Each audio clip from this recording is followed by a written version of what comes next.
Well, let's just jump straight into it. So Paul is now going to take us through an example dialogue map, and we've got a highly important, world-changing question to tackle between the two of us. So I hope you enjoy it, and we'll let's see where we get to. So, what's the question, Paul? All right. Well, given that we were talking just at the end of that previous discussion on pop culture and the use of different examples, I thought a really topical question that we should answer is this one. This is Middle Earth. We are, if you've seen Lord of the Rings, and of your viewers, I assume there were probably 3 of them that haven't among the thousands that have. But for the rest of you, this is the first movie where Frodo has just turned up to where the elves live, put the ring around, and the dwarves and all the races are sitting around working out what to do about it. So what we're going to do, so we are the steering committee, you and I, Nick, of Middle Earth strategic planning. Perfect. I've always wanted an important position. And I'm here as your facilitator to help you and your fellow participants deal with this problem. Yeah. And the question that we're going to ask ourselves is this: it's what should we do about the One Ring to rule them all? Okay. And so with that, I'll open up the discussion and open it up for suggestions. Okay. So obviously we don't know what happens in the film because we haven't started it yet. So the first thing, we can play with things, but yeah. Okay. You can take some artistic liberty. Yeah. Okay. So is Gollum around? Can we give it to him and ask him to sort out his own problem? Well, let's put that down. So the idea would be to give it to Gollum. Which now, what would be one of the reasons for that why that would be a good idea? Well, yeah. Go on. I was just thinking he really wants it. He's demonstrated. He really does. He's quite fond. So yeah, he is quite fond of the ring. Yeah. And I guess if I was to play devil's advocate, he's not exactly the most reliable kind of guy. No, that's a good point. He might not follow through on the mission. Yeah, in fact, that's actually the implication of him being a little unreliable. Not sure if he would follow through on the mission. All right. Yeah. Okay. So what else do you think? So what have you done there? Let's just go through the notation a little bit, and just so people know what all of those points are before we continue the discussion. Yep. Sure. So basically, you can see I'm using. In fact, we've picked the 4 nodes. These are the 4 nodes we work with. And so the idea really, and I'll write the relationship in just quickly. So an idea. Can you see the light bulb there? That represents an idea. And the question obviously is a question. What's clever about this, by the way, is the fact that these icons are completely symbolic. I don't need to explain these because unlike other notations where you need a little legend down the side, the hexagon means assumption, or this one, it's instinctively understandable. Go straight into people don't need to process it. Yeah.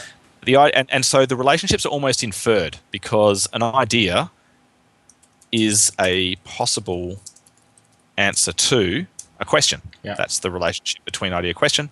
A pro supports an idea. A con objects to or argues against, might be a better way to put it. And a question arises from pretty much anything. Question is the universal node, by the way. I can put a question on absolutely anything, but there are rules on what I can do with the rest of it. Right. But does that kind of can you see? I'm going to take those out because it'll make the map a little bit cumbersome. Course, yeah. But no, that makes sense. So question marks are just questions. Light bulbs are ideas. Green pluses are pros, and red minuses are cons. Perfect. Exactly right. So I'll just sort of realign this, and later on I'll keep rearranging this as we go. So that's we've sort of looked at the Gollum option, and that's got a bit of a major con. So what else do you think we can do, Nick? Well, I think the dwarfs are pretty angry about this whole thing. They've got a history. They were involved in the Hobbit, weren't they, when it first arose? So they might have a bit more experience with dealing with this ring. Well, so there's a couple of things you said there, and I just want to. So I get I've inferred there that you're actually saying give it to the dwarfs. You said that they have a history, but I think the point that came after that is the key one, where you said they have experience with this sort of stuff. Mm-hmm. Yeah? Yeah. Is that okay? Good. Yeah. So I might change that to they have experience with matters, what do you think, relating to the ring? Relating to the ring, yeah. Okay. You've seen more of Lord of the Rings than me. Okay. All right, no problem. So we've got that idea. I can't think of any devil's advocate idea there, but if I was going to be true to the movie, we could say, well, we should destroy it. Yeah. Right? And the reason, what I would say there is, well, it is the only way to address the threat. Yeah. That is what the room says. Yeah, you're right.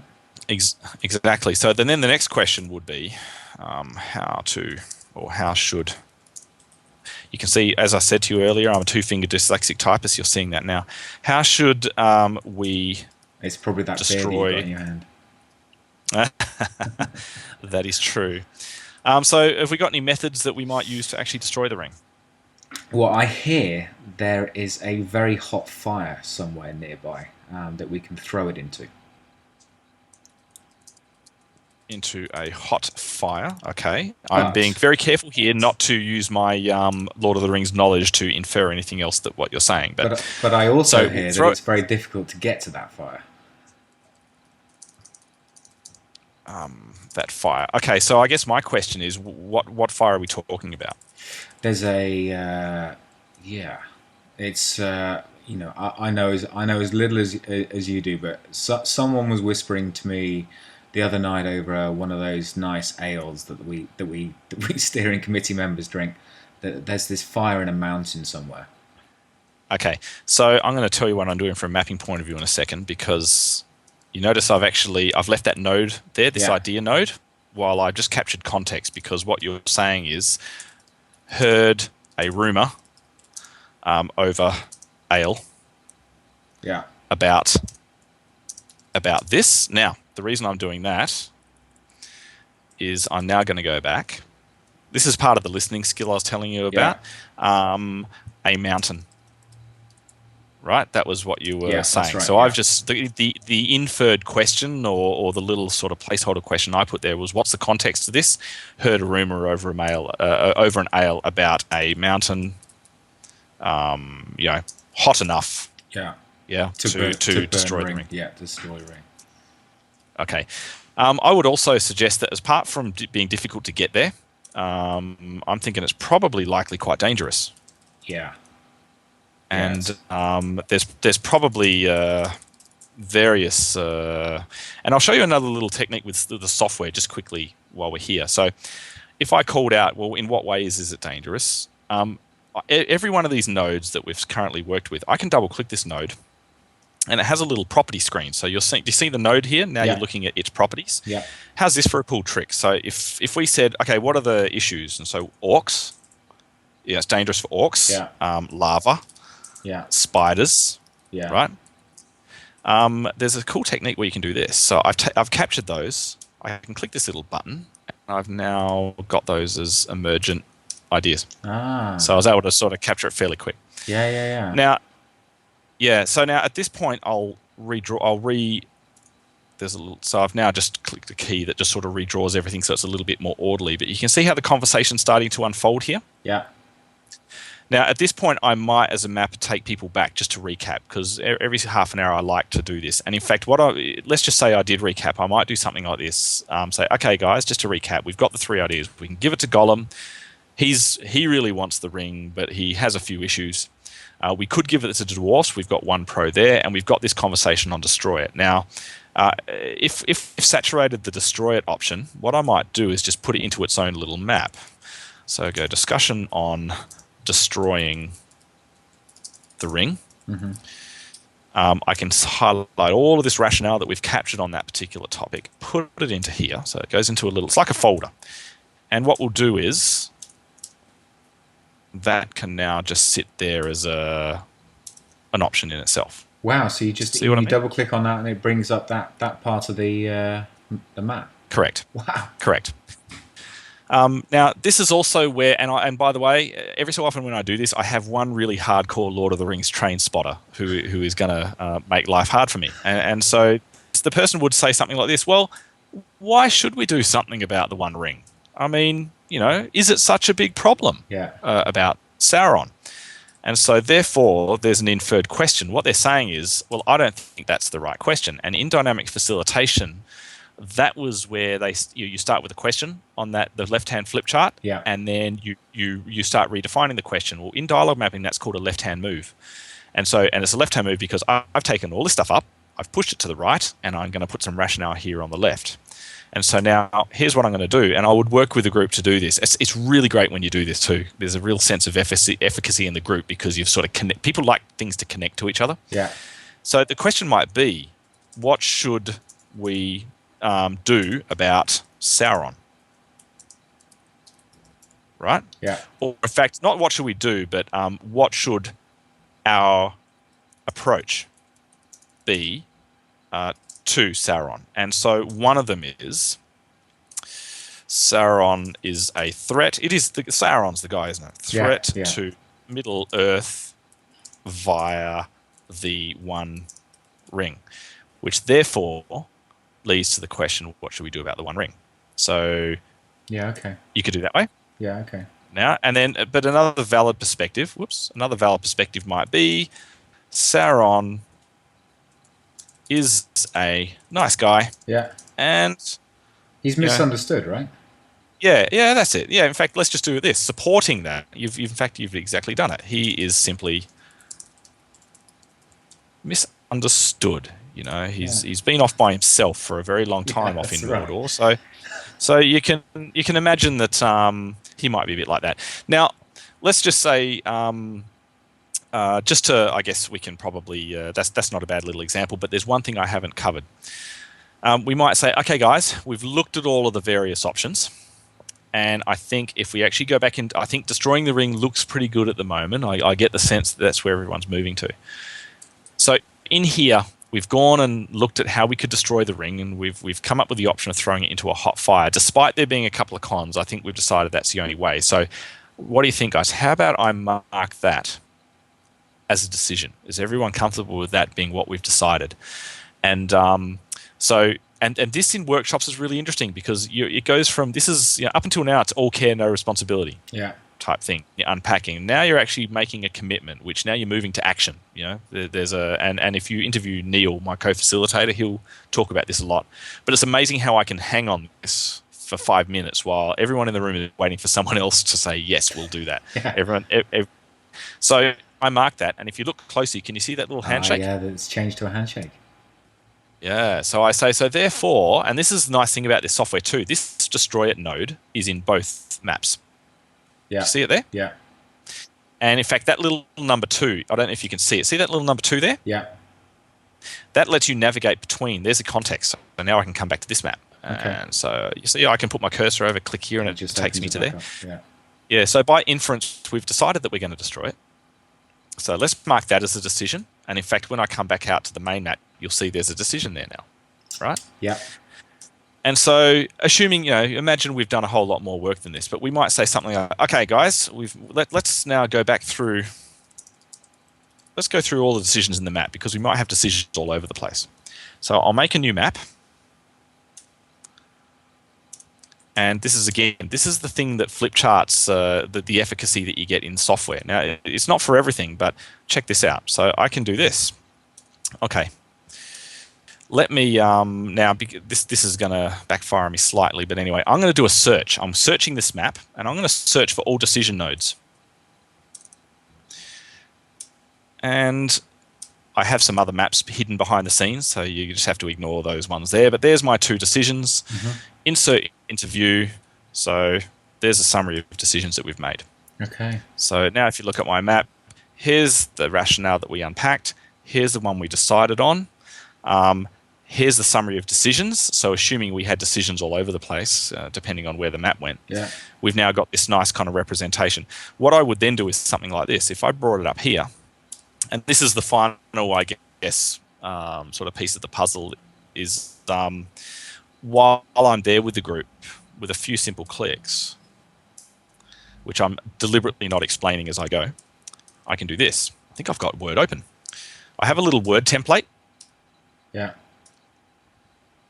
And I now go and click a couple of things, and there is my summary of everything that we've done. So I've got the skeleton of a report that I can now put together. So that gives you a sense of sort of what it can do. So if I do try and edit some of this into the audio, what Paul just showed me was a bullet pointed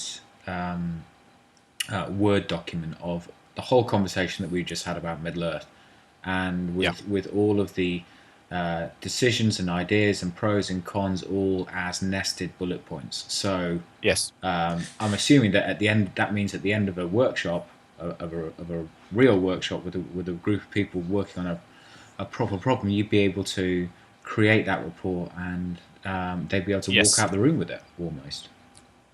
Yes, in fact.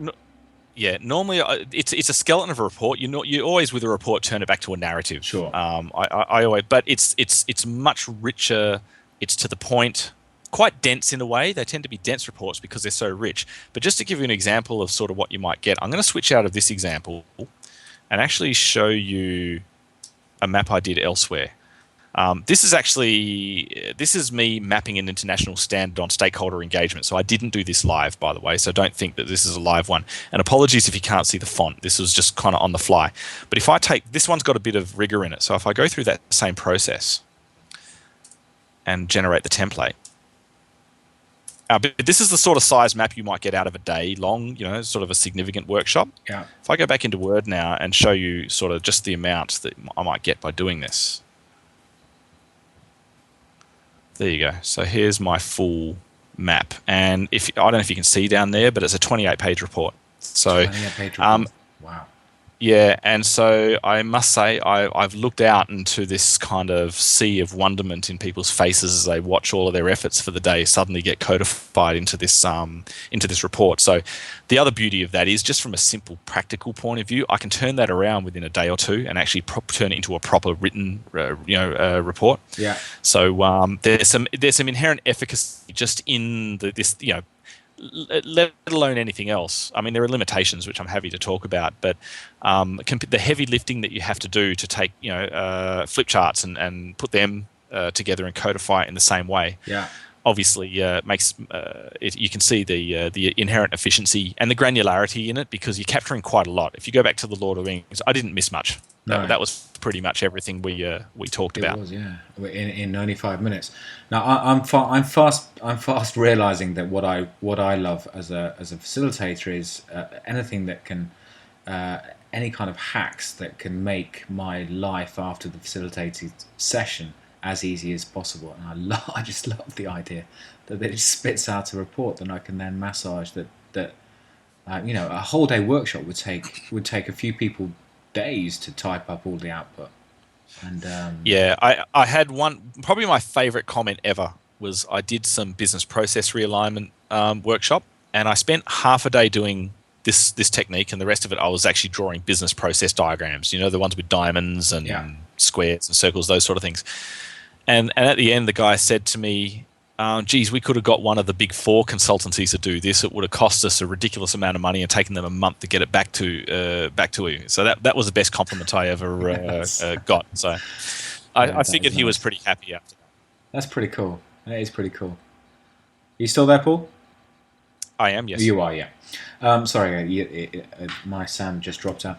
That is pretty cool. I think that gives us a really good demonstration. As I said, I'll include this as a video after the podcast, and I hope people enjoy it. And I look forward to seeing what the reaction is from the community.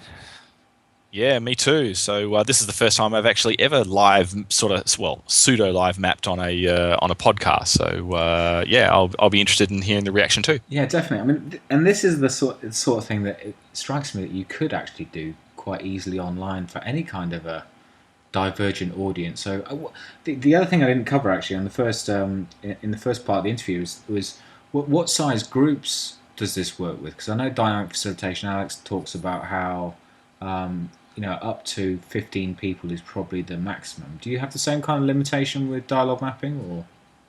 I just thought while I'm here, and apologies for my atrocious spelling. I usually tell people in advance, if you're a grammar Nazi, you're just going to have to put that aside for the next hour or two, because I'm not going to stop to correct my spelling, because I'd adjust the flow.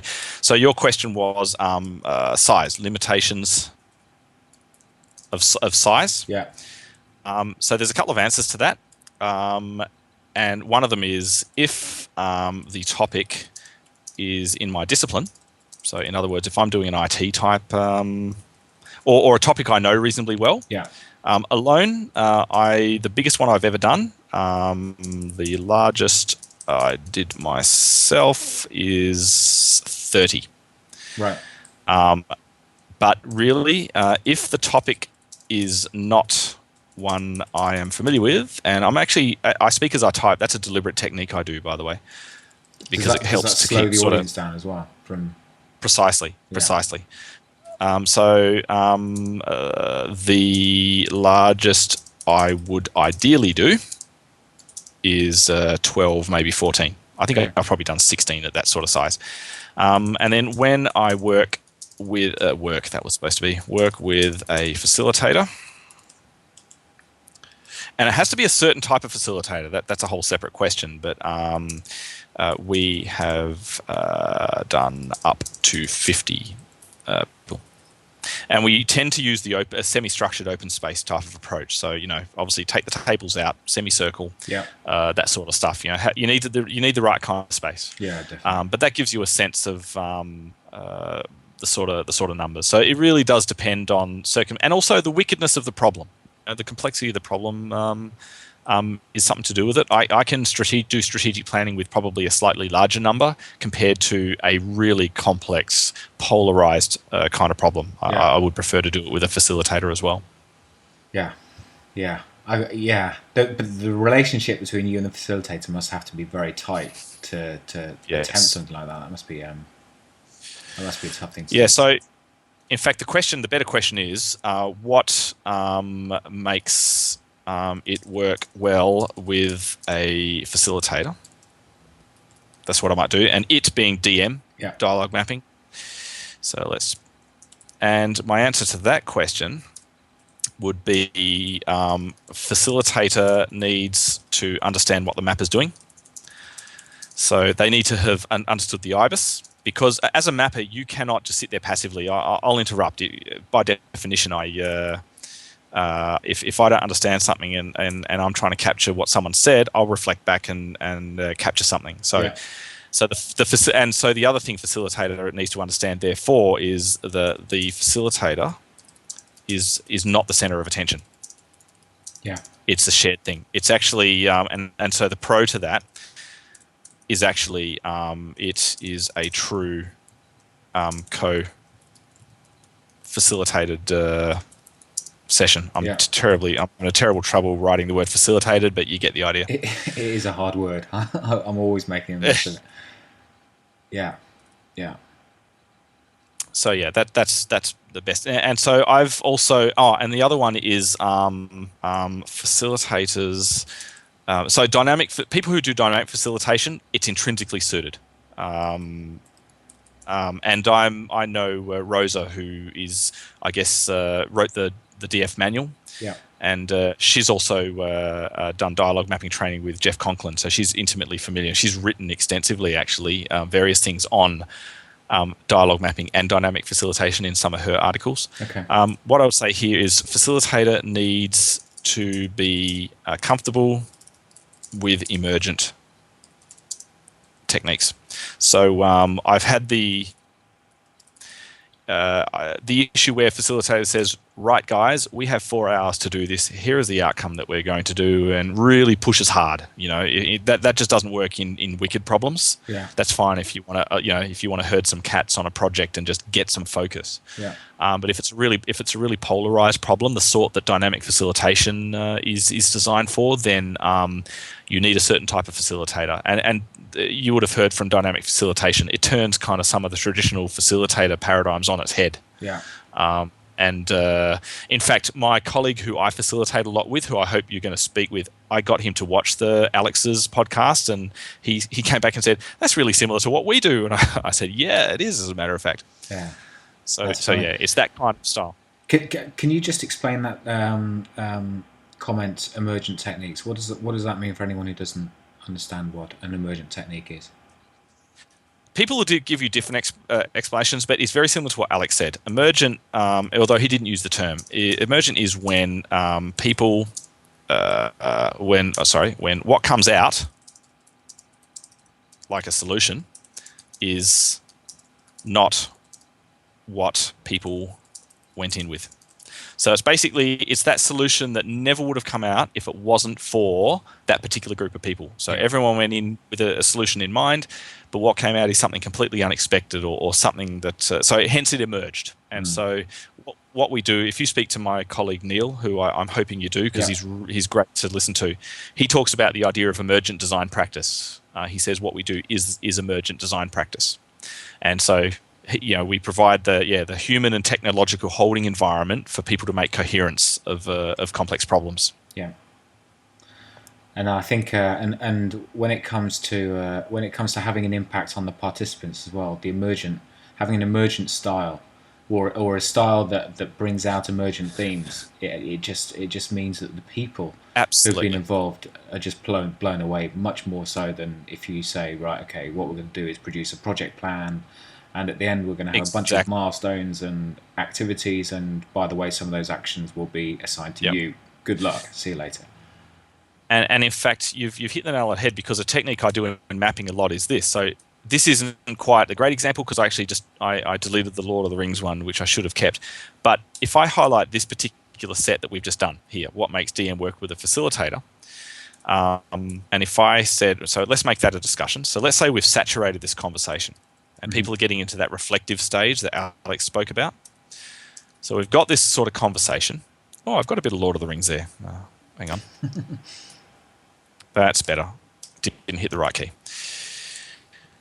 Here's what's also very nice in these sort of maps. You've saturated a conversation and then you say, what are the emergent themes? I do this all the time. What are the emergent themes from this particular discussion?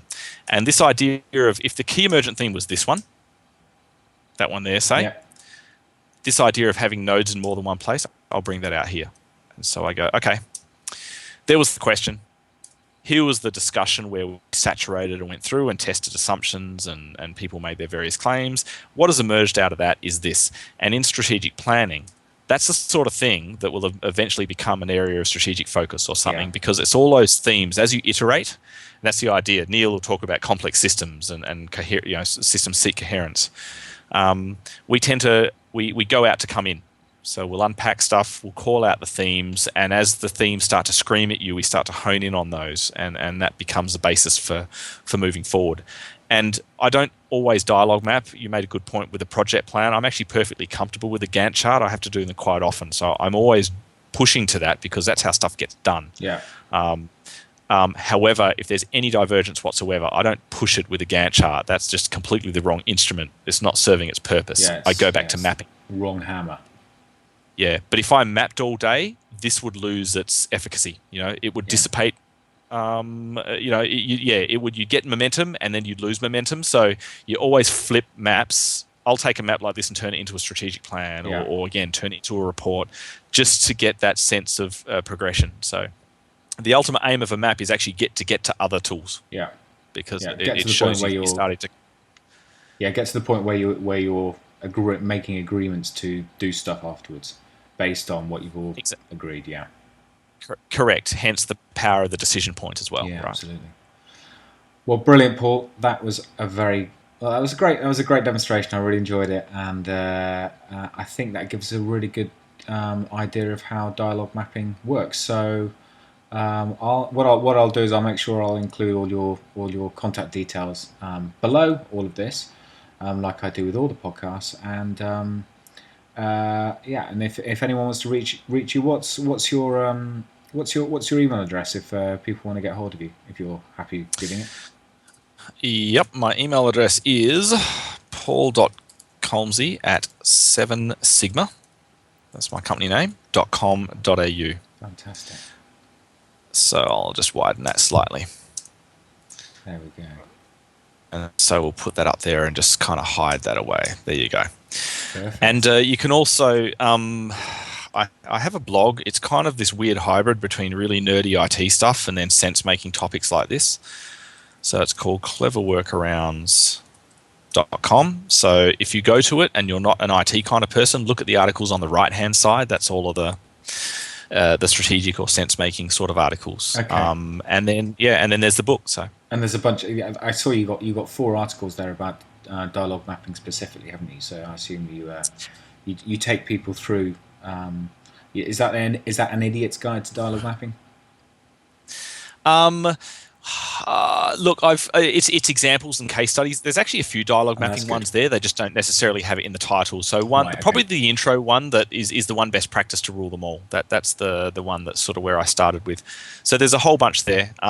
Jeff Conklin, my mentor, I would be remiss not to mention. He's written a book which is really it's the place to start if you want to learn dialogue mapping. So it's called Dialogue Mapping: Building Shared Understanding to Wicked Problems. Yeah. And you'll be able to, if you typed in dialogue mapping into Amazon, you'll absolutely hit it. And I would consider our book, The Heretic's Guide, I think is a bit like a field guide that goes with Conklin's book. And it's in some ways, it's a little bit of a sequel too, because it's taken a whole bunch of learnings and expanded. So Jeff's is a really nice read. A very easy to read book, beautifully written. The original article that got me into this, his Wicked Problems and Social Complexity, the first chapter in that book is just outstanding. Right. I think our book is really just, it complements his really well. Great. Well, thank you very much, Paul. And let's definitely catch up soon. You are definitely, by the way, the fastest 2-finger typer I have ever seen in my life. So, so well done for that. And I really appreciate it. I know this is a Friday night for you in Perth, so I really appreciate you spending some of that with us. No problem at all. I really enjoyed it, and thank you for the opportunity.